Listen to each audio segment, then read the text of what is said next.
Welcome to NVC Life. I'm Rachelle Lamb, veteran NVC trainer and relationship coach, helping listeners navigate interpersonal conflict and ground more deeply into relational living.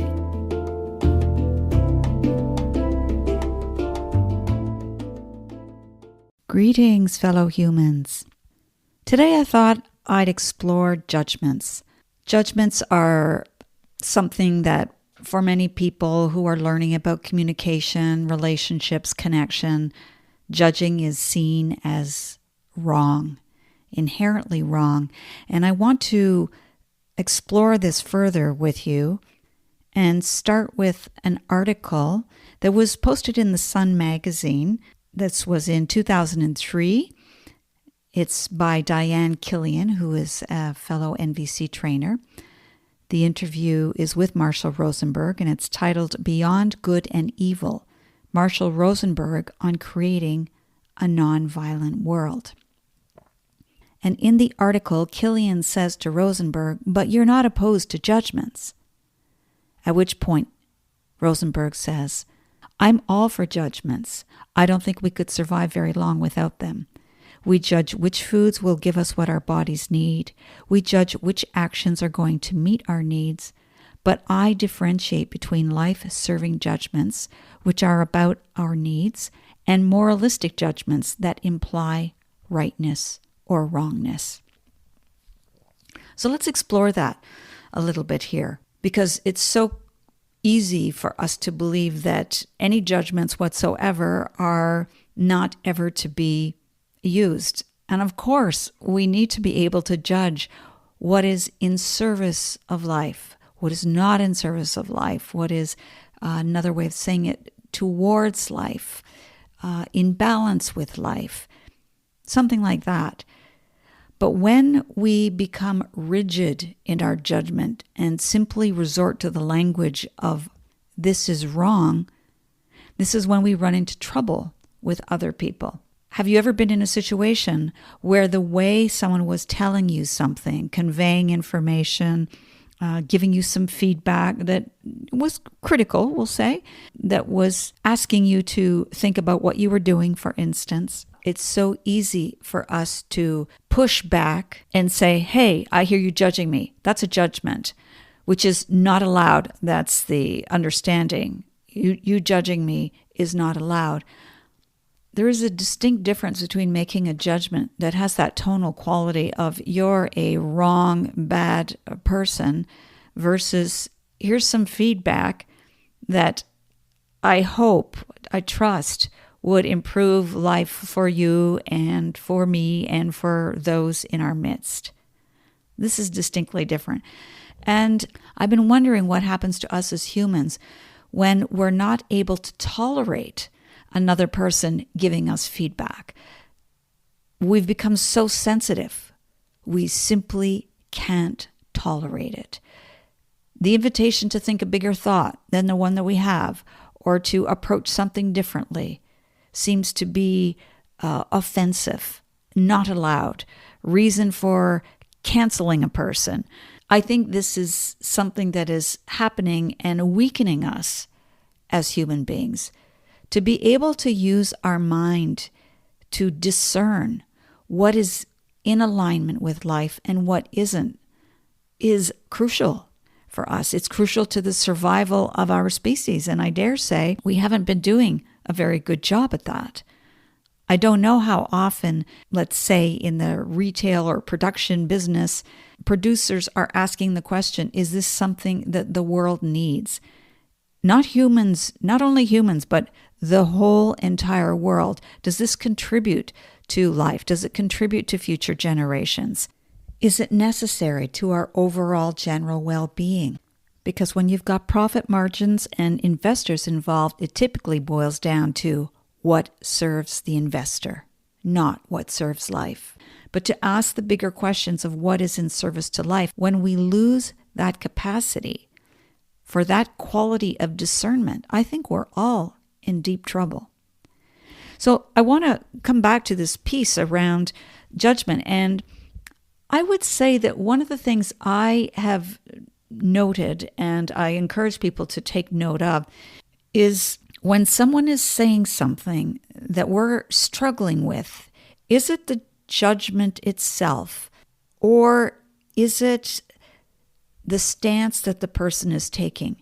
Because I have come to the conclusion that when we're talking about judgment, the kind that is not helpful in any way and is destructive, it often has a rigidity about it. The person on the receiving end has no sense that they can actually offer up a different viewpoint.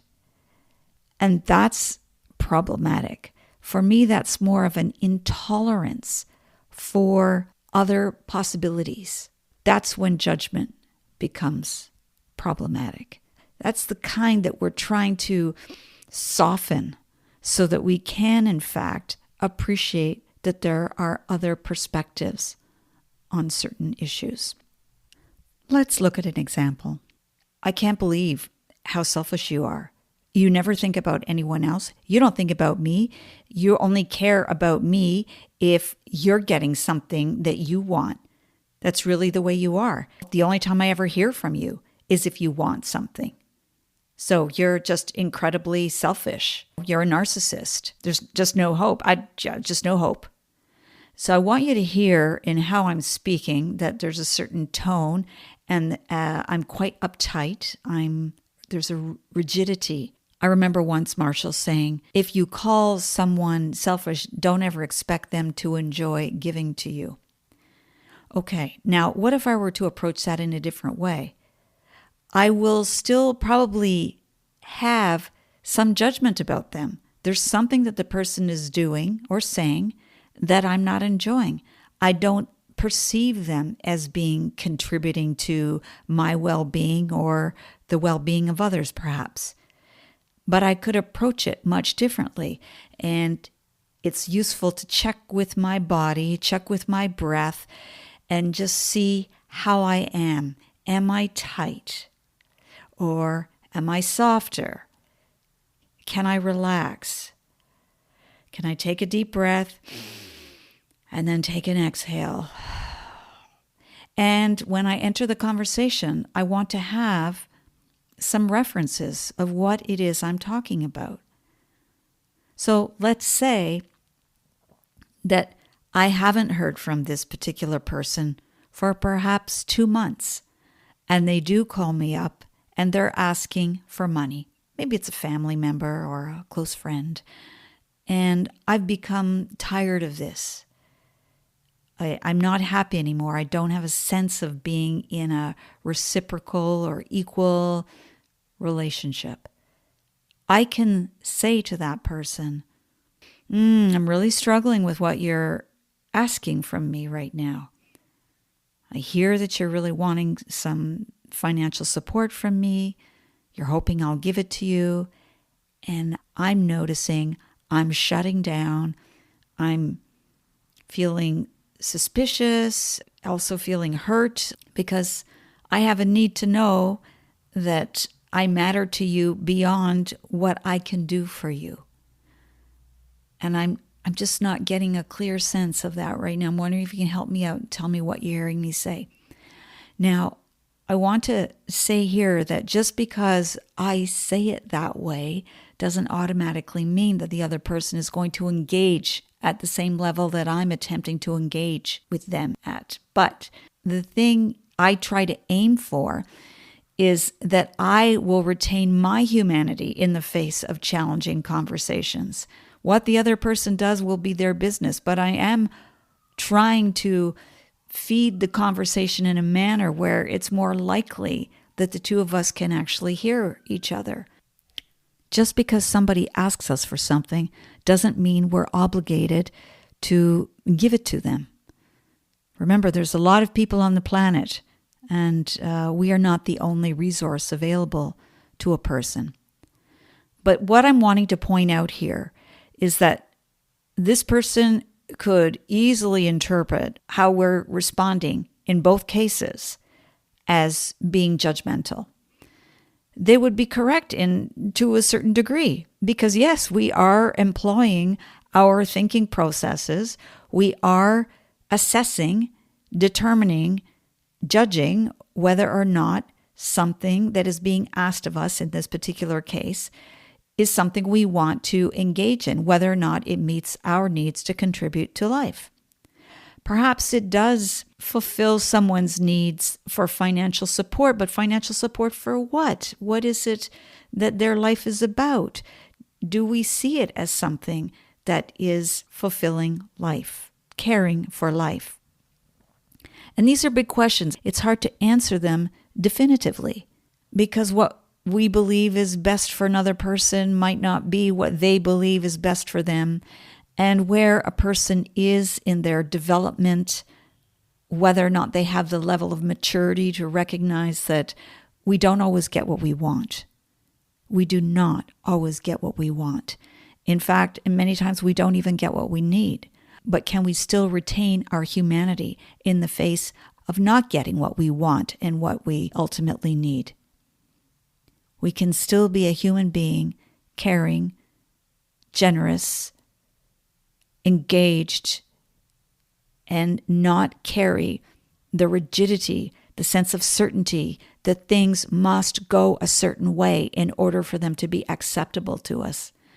So I'm hoping that me speaking about judgment in this way is helpful to listeners because I don't want judgment to be seen as the bad guy, the enemy. Judgment is not the enemy. Judging is something that our brains do. We do recognize things. We do make distinctions in order to determine whether or not something is in service to life or not. The bigger question is, do we actually recognize any more, in particular where we are in our time, do we recognize what is in service to life and what isn't? Thank you for tuning into NVC Life. For future episodes, be sure to subscribe on iTunes, Spotify, or YouTube. For free resources or to book a private session with me, head over to RachelleLamb.com. Until the next time, stay sane, grateful, and generous.